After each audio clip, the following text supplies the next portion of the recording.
Let's turn to Mark chapter 4. We stand for the reading of God's word.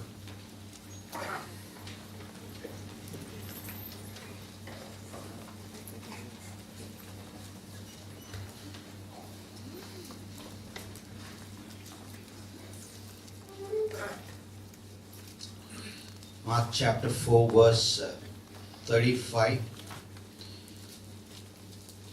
On the same day, when evening had come, he said to them, "Let us cross over to the other side." Verse 36. Now when they had left the multitude, they took him along in the boat. Let's note that sentence. They took him along in the boat as he was, and other little boats were also with him. And a great windstorm arose, and the waves beat into the boat, so that it was already filling. But he was in the stern, asleep on a pillow. And they awoke him and said to him, "Teacher, do you not care that you are perishing?" Then he arose and rebuked the wind and said to the sea, "Peace, be still." And the wind ceased, and there was a great calm. Verse 40, but he said to them, "Why are you so afraid? How is it that you have no faith?" And they feared exceedingly and said to one another, "Who can this be, that even the wind and the sea obey him?" Father, we thank you tonight.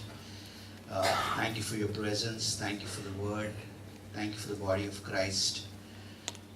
Father, we just commit this service into your hands. We know that you love us so much. You care for us. You are in our lives. We are not alone. And you speak to us. You are a speaking God through your word and through the Spirit's promptings. Father, we thank you today, for this is the day that the Lord has made. We will rejoice and be glad, for your mercies are brand new. Your grace is amazing. You are faithful. Bless you today, Lord. We come before you and we ask you to bless us as a church. We come this morning into your hands. In Jesus' name we pray. Amen. Okay, good morning, church. First time I got a louder response from you. Okay. Great having Pastor John Kenny back. Really good to see him. I've been remembering him. Where is he? Like I didn't see him for a few days. Good to see him. Thank you. And also for the word. I like the way he brings out one word, but great deep thoughts.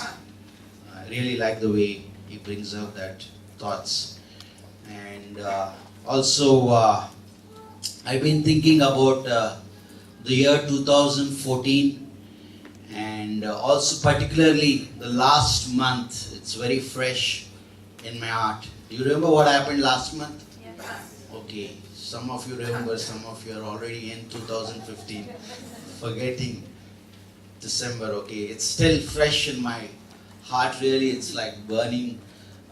Just thought I just throw some things that happened.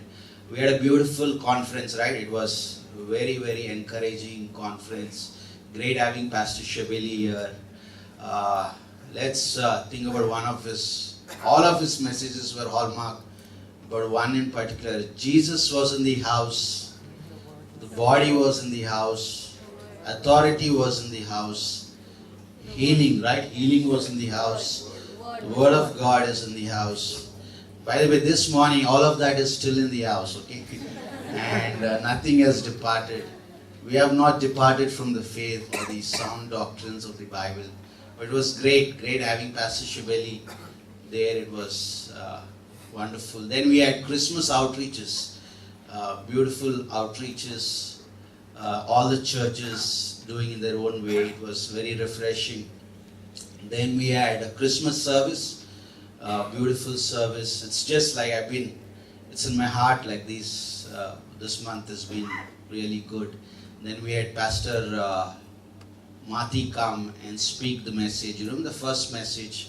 Presence of God. Presence of God. God is not looking for heroes. is looking for presence of God. Love the church. Give like God. Love like God. And then he spoke, the next message he spoke on, let it go, right? I won't say Isaac because Isaac is here. Mercy asked me, Mercy asked me, why are you taking my husband? Let it go, okay, let it go. Okay, let it go. That's beautiful, and God has been good and faithful. A beautiful worship this morning. Like it helps the preacher a lot.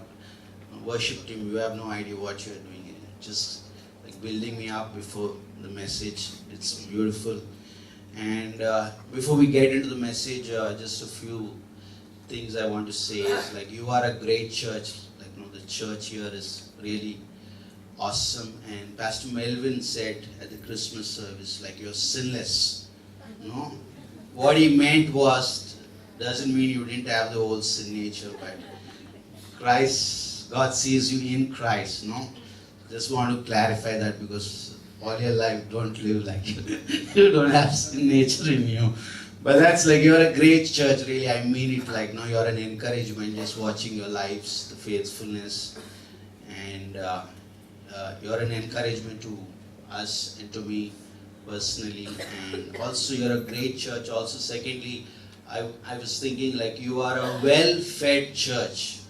You are spiritually fed all these years, and I was spiritually fed all these years, and we are spiritually fed sheep.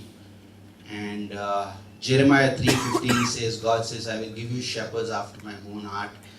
And God did give us a wonderful pastor teacher, Pastor Carl, and like Aarti and I have great respect for him, and we've been fed there, we've been there sitting, and he's been feeding us the word of God. I will give you shepherds after my own heart who will feed us with knowledge and understanding. So Pastor Carl has really fed us. He's still feeding us. Thank you, Pastor, really. We love you. And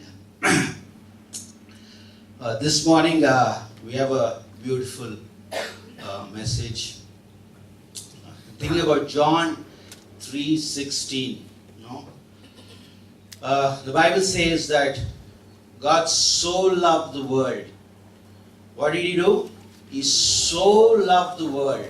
Look at that word. God so loved the world that he sent his only begotten Son. Think about that word. God so loved you. God so loved me. God so loved the world that he sent his only begotten Son. God is love, the Bible says. And when Jesus came down, we can think that Jesus is many things, but Jesus is love, more important, right? Because the Bible says knowledge can puff us up, but love is great, right? But one of the things that people were captivated to Jesus was his love for people. And when God so loved the world that he sent Jesus, who was love. Love came down on Christmas Day, right? We don't want to forget Christmas Day as a historical festival, but it's there. Love came down and so loved the world that he sent his only begotten Son. Galatians 4:14 says, in the fullness of time, God sent forth his Son, right? Jesus came in fulfillment of the prophecies, right? His birth is no accident. It's in fulfillment of his prophecies. His life and ministry is no accident. It's in fulfillment of the prophecies. His death, burial, and resurrection is in fulfillment of the prophecies, right? Jesus came in the fullness of time, in adherence to the prophecies predicted in the Bible. He came down to this earth.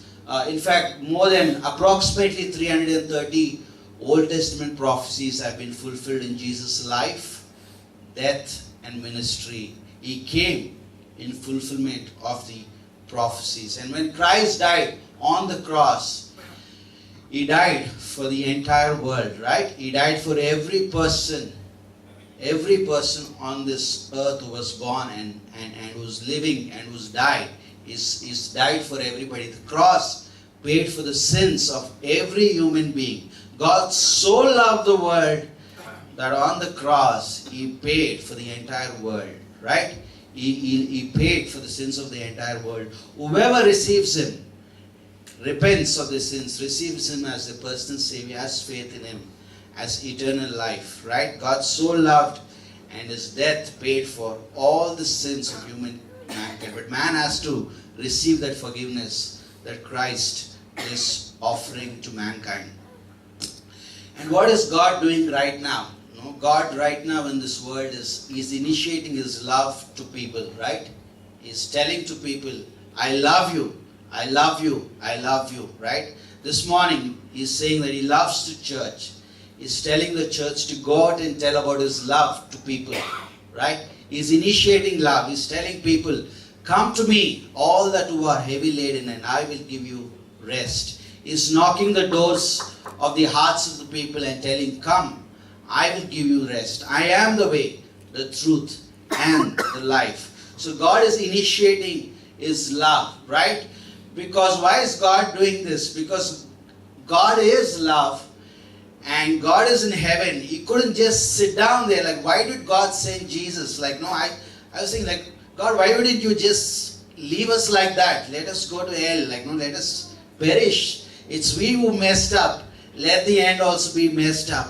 I was thinking about this. Why did God do this? Why does He have to initiate love to us, plead with us, and keep on coming after our hearts and express His love and show His love? And I got this thought this morning that God couldn't sit down there idle as I'm going to hell, as I'm suffering and heading to a terrible destiny. God couldn't just sit down. Love couldn't sit down and watch this whole episode end in a tragic manner. Love came down, and love is initiating love to mankind. So God couldn't just sit down and watch people go to hell and go in the path of error. Love just couldn't sit down. He's initiating His love to people. But what is man doing? We have two groups of people. There are some who receive God's initiation, forgiveness, believe in Him, and become amazing. Like, no, we are occupied with Christ. That's the one group. There's one group that is like occupied with the fig leaves. They're busy with the fig leaves, self-righteousness, good works, my way, my philosophy. They're busy with the fig leaves. Let's put it this way, let's put it this way. And they're just busy, occupied with the fig leaves.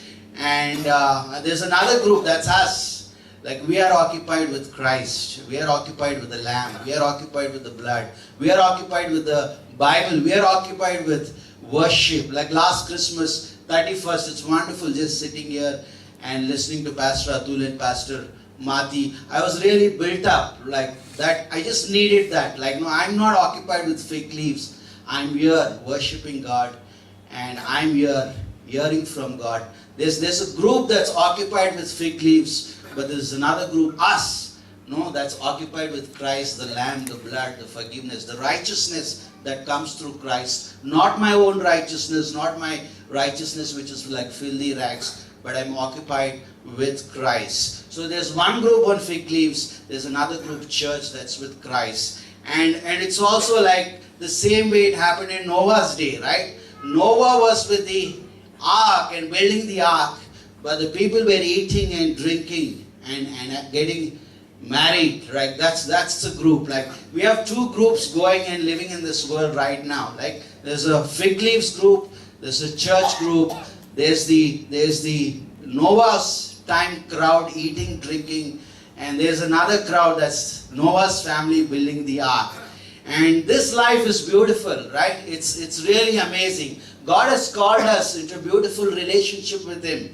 This is amazing. You can't stop us. God has like lit the fire in our hearts, and you can't stop this fire in us. It's unique. It's a mystery. I don't know why we do so many things that we do. It's a mystery because God has ignited that light in our hearts. We just can't. We just can't live in this side of fig leaves, but we are caught up, occupied, and consumed in this person of Christ called Jesus Christ. We have a unique life. Fig leaf life is here, but Jesus' life and the ark life, Noah is busy building the ark in the church, and we are on a different plane, right? It's like the people that were eating and drinking were actually going down and down, but Noah's ark was like soaring above the flood waters, right? And that's our life, right? There's a life that's going down, but people are like occupied here, but there's another life that's soaring above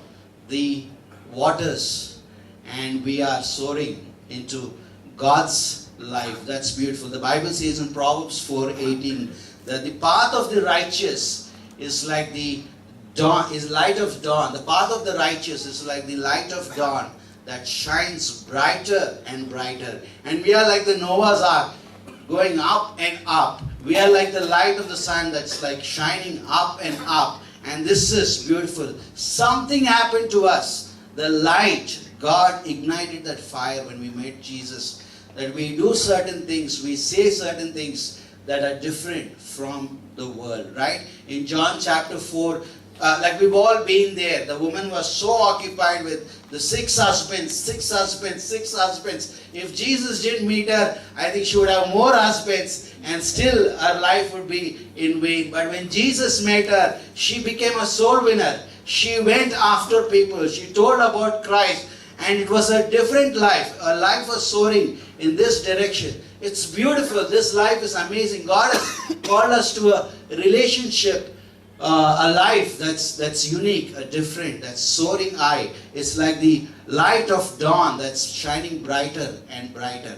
Now this Christmas, a group of us, like almost not a big team, 5, 6 of us, and maybe 2 or 3 days, 1 hour a day, we went out on the streets and we spoke. We gave people invitations for the Christmas. Like maybe approximately the 4 or 5 of us, a small team, we just spoke to people about the Christmas invitation. One-on-one personnel, maybe we went and talked to 100 people, more than 100, but we got contacts close to 100 people who gave phone numbers who would like to come.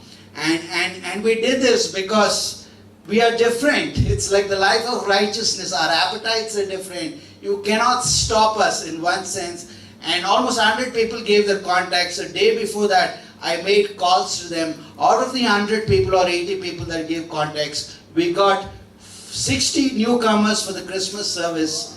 And out of the 60, maybe 40 were just on the streets. We didn't know that came from and heard the gospel. Maybe 40, 45 from the streets, 15 that people from the church invited, 60 people. That's amazing. We are unique. Last Saturday, my wife and kids and 2 more people from the Borivali church, we went out on the streets. Like you can't stop us in one sense. There's something in us. Our life has changed. We are not perfect. We are not like hyper super spiritual human beings. But I'm saying we are human beings. Just human beings. We are prone to wander. We're prone to fall. But there's something, a work has started in us. And you can't stop us.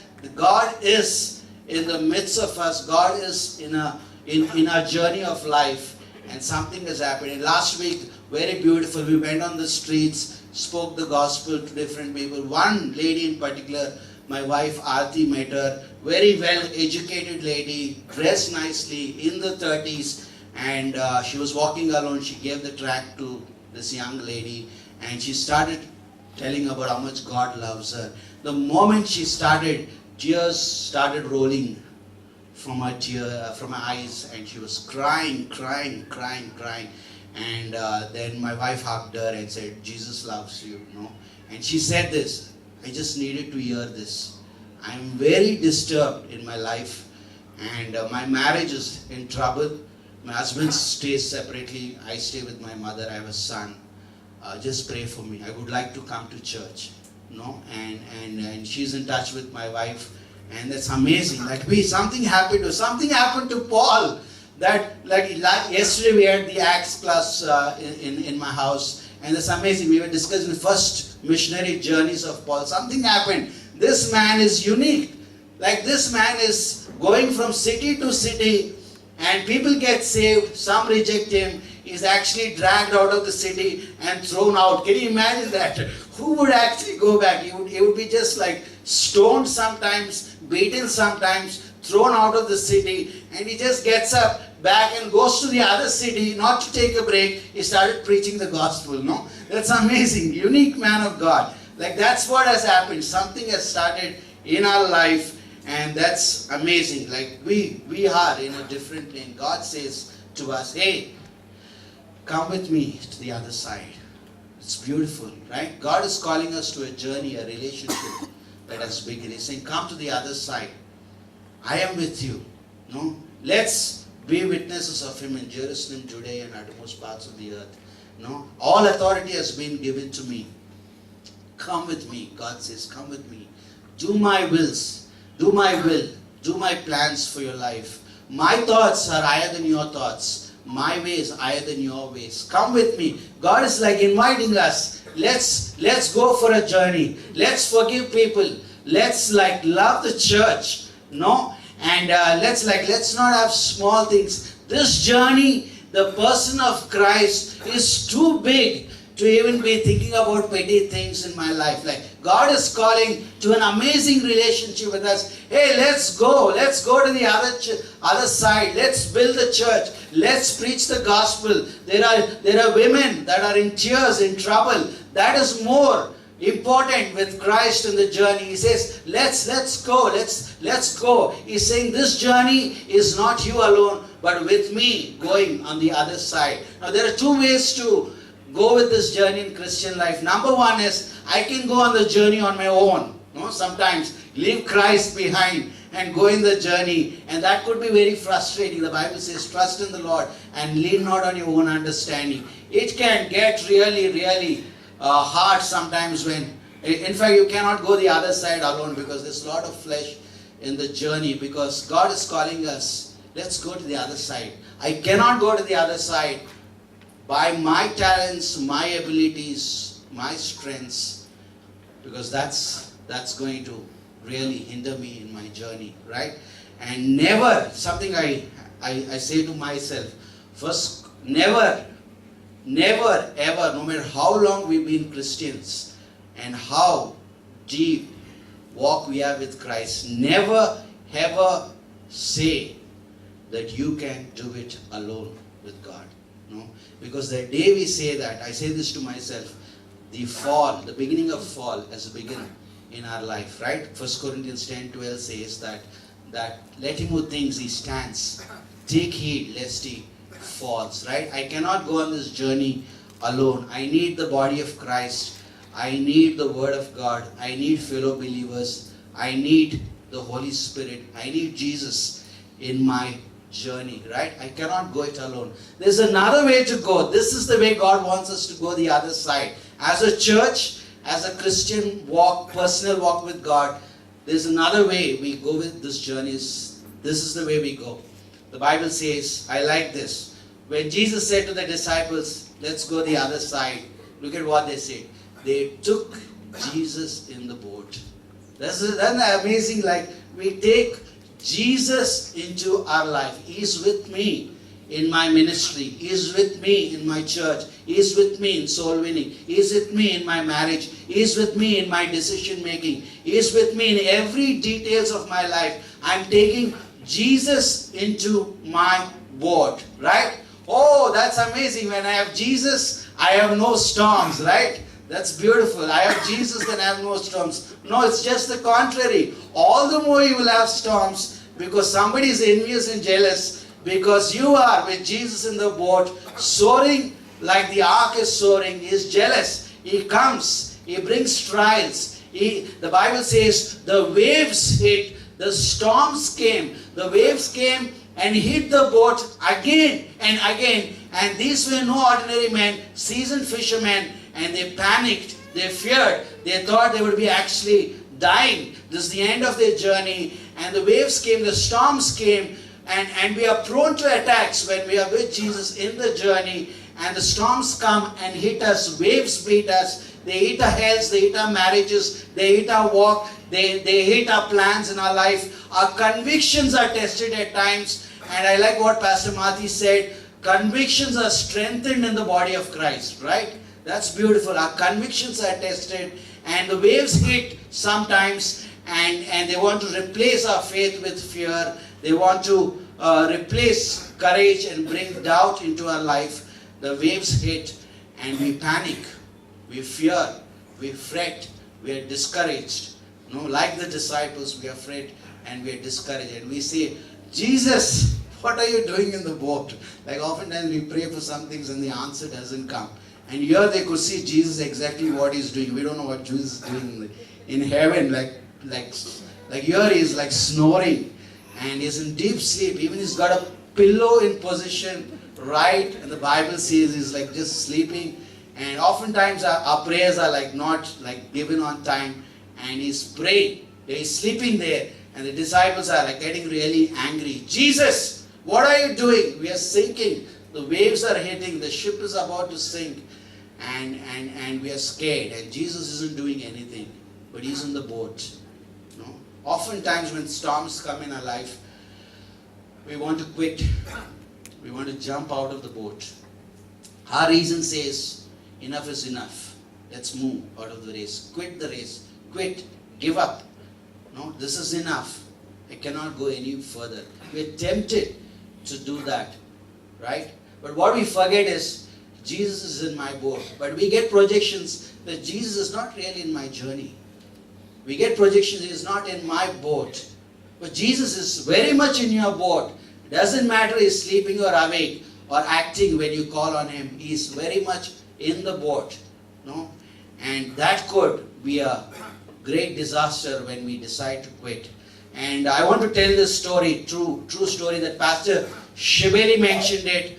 And I went to Googled it and searched this story. Beautiful story. It's worth saying here because it goes along with the message. David and severe flood. You heard that story, right? Did you? Yeah, David and severe flood. I don't know, some of you were there during that session. It's a beautiful story. Oftentimes we want to jump off the boat because we sense Christ is not in my journey. We don't sense his presence. Reason brings in doubt and say, no way, I walk by sight. So there's this couple, beautiful Swedish couple. Their names are David Flood and Severe Flood. In the 1900s, God called them to go to a mission field. And they go to this mission field in the 1921s, and they want to reach a particular village. They go to the mission field and they target a particular village which has never heard the gospel. And they say, we want to bring the gospel to this village.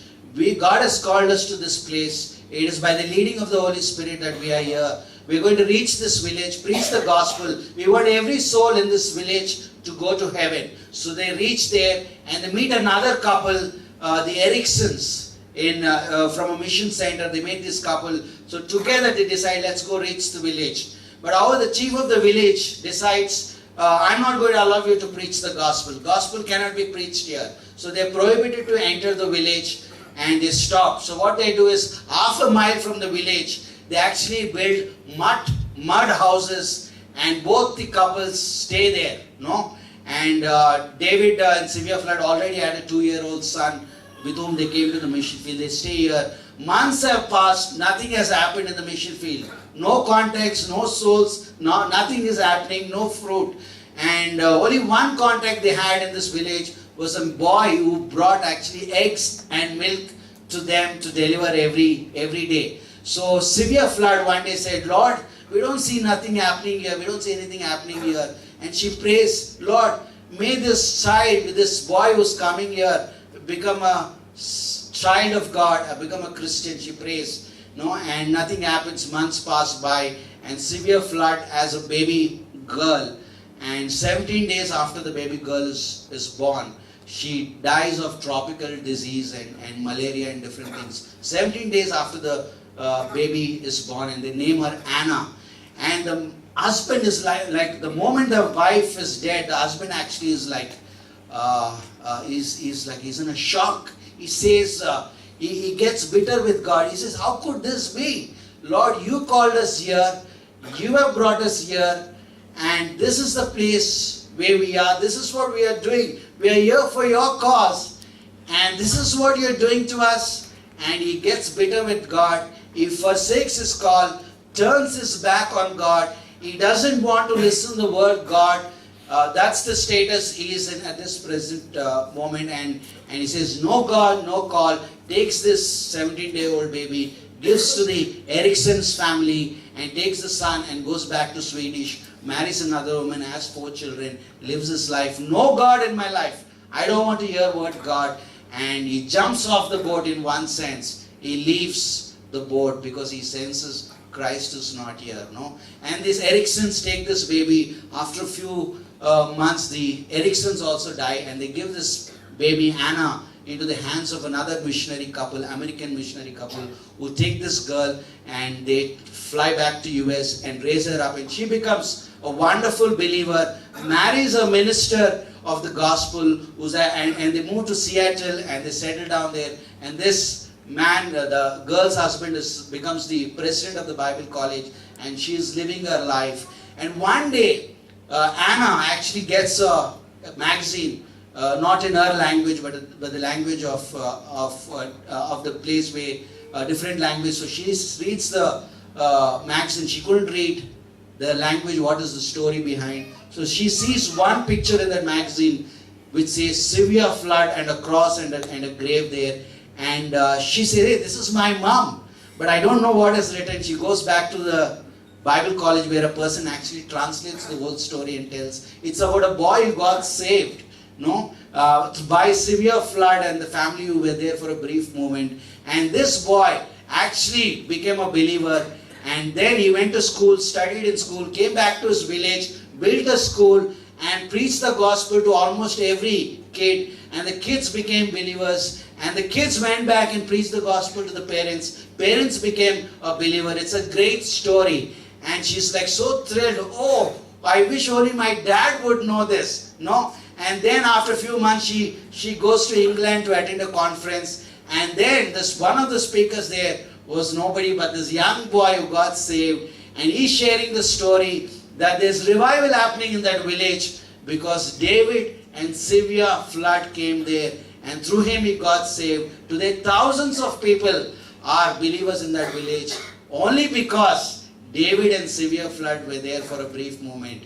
And then she determines with her husband, I'm going to find my dad. I want to tell him what happened in this story. He thought Jesus was not in his journey. And she goes back, hunts for her dad, finds his address, meets him, and she hugs him, kisses him.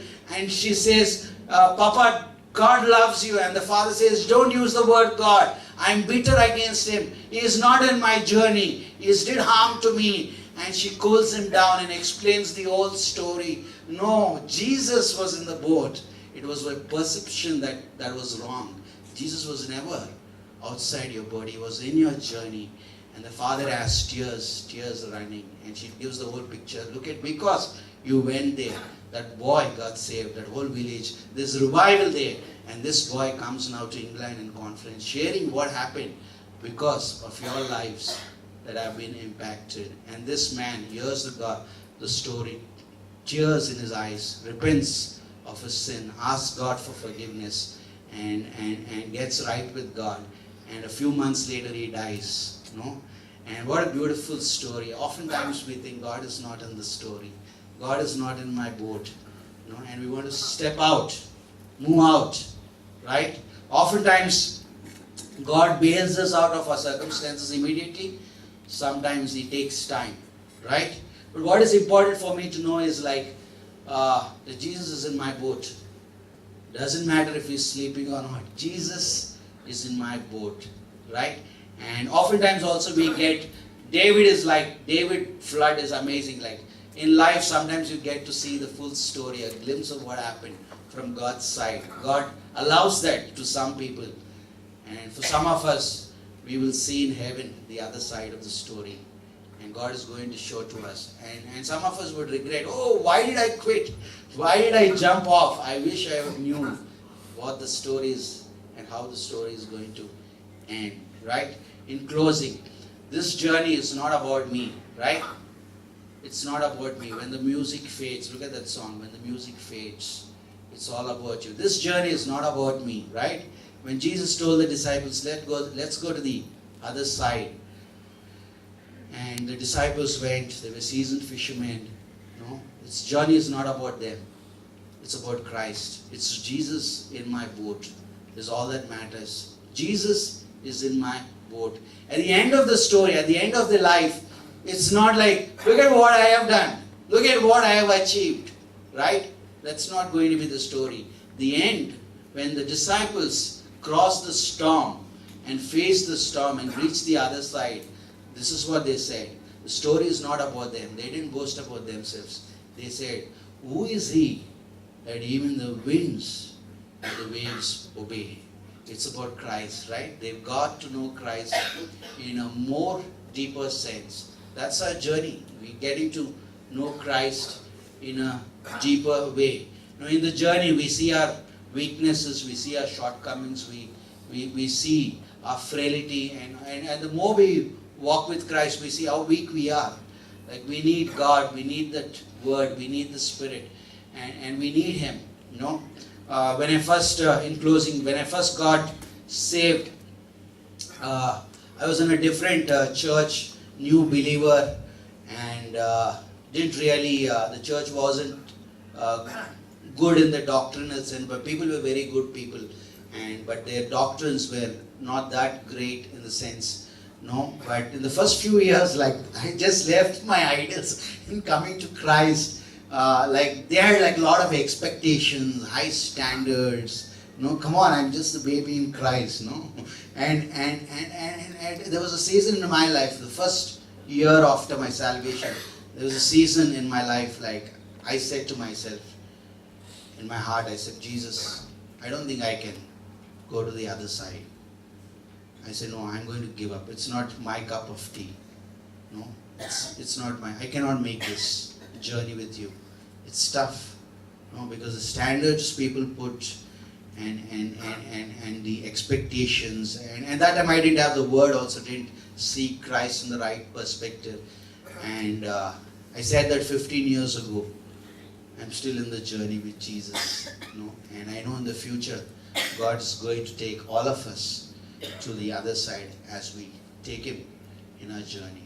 The title of the message is, Jesus is in my boat, I can smile at the storm. Okay, amen. Does that look like a Sunday school title?